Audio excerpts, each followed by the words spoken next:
Чем лучше смывать солнцезащитный крем? Вроде бы известный сейчас момент, что да, гидрофильное масло лучше всего смывает солнцезащитку. И я в целом сама не против гидрофильных масел, да, как можно об этом подумать. Я за то, чтобы умываться гидрофильными маслами, но тем людям, у которых нет изначально склонности к акне, к образованию комедонов и воспалению на коже, потому что гидрофилки в большинстве случаев будут усугублять.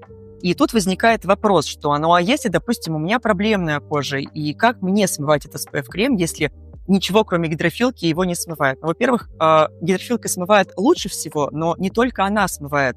И вы можете свой обычный уход без гидрофильного масла просто усилить. Первично мы берем мицеллярную воду и на пару раз протираем мицеллярной водой. Затем берем гель или пенку, ту, которая у вас есть, и умываемся ею. И затем можно протереть тоником, то есть завершить вот этот очищающий уход. Этого вполне достаточно для того, чтобы качественно снять любое SPF-средство.